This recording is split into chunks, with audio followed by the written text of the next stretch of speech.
I think technology is no one can argue that technology is developing, and I think within the next 20 years we're going to see breakthroughs in how we use oil, how we even transport is happening.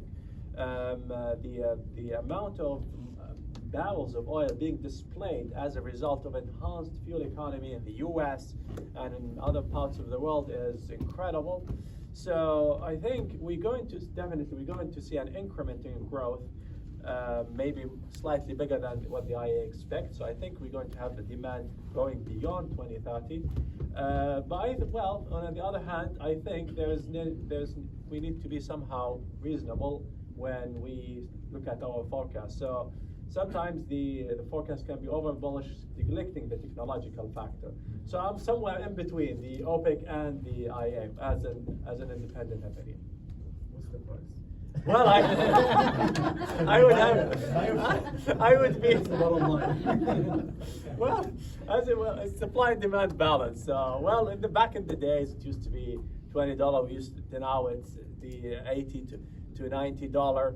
And just 4 years ago, 60 to 70 was acceptable. Exactly.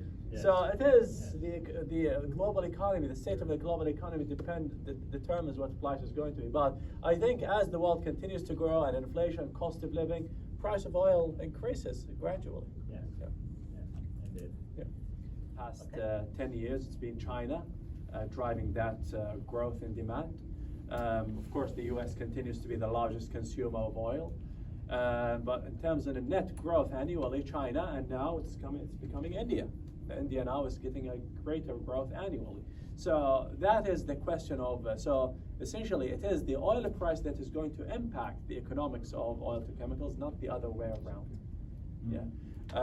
But I would expect here the oil price is pretty much going to be affected not by that we're going to produce it to chemical, that is pretty much they're going to support prices, but a lot part of it will be coming from other emerging suppliers. So, and we have Guyana now producing, Canada, US production continues to grow. And if I look at OPEC forecast, then we shouldn't be worried with the 16 million barrels. But if you look at IA or other, then you start maybe, okay, are we going into could we have a decline in prices with peaking demand? So these are the questions that I think it will be pretty much who's going to supply more and where the demand is going to be. Yeah. Continued supply of that crude for that refinery. It doesn't matter whether you make it here or there. It's true. As long as you. Absolutely. Yes. Yes. We've been talking a lot about manufacturing basic chemicals and predominantly intermediates, that sort of thing, which then are all being exported. Is there any real potential for utilizing those basic monomers and building blocks and intermediates to actually make product here in Saudi? I mean, largely a lot of this stuff gets exported to someplace like China or India, and they make millions of whatever, and then they export it. But is there a potential to actually start doing that manufacturing in Saudi and then exporting a physical product? Sure there is. It's Going through the future, so that we do not run into stranded resources.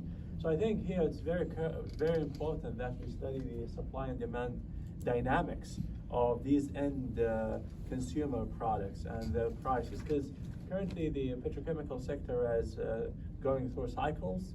SABIC has been reporting net losses over the past few quarters, and it's not an industry that is like oil in terms of the profitability. So I believe that is one thing that the crude to chem industry needs to carefully look at before making decision investments. Absolutely. Yeah, and we're seeing this, with the Ministry of Energy. I mean, they're looking at the whole kind of food chain of the especially when you have already a pre-existing demand. Well, so far about the technology to convert from oil to chemical, by how much, and the economics behind that, but it all needs heat. And that is something I'd be very much concerned about, and especially with now we have more and more stringent environmental regulations that comes every year as a part of the UN climate summits. So it would be interesting to see how the two fit together. Okay, great. Okay, now let's move closer to Saudi. Talk about the Saudi strategy of crude to chemicals. And we know it's not new, right? Saudi Aramco has been involved in several initiatives.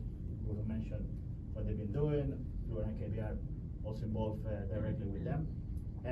So from that point of view, how do you think would be the more sensible strategy when it comes to leveraging the existing assets?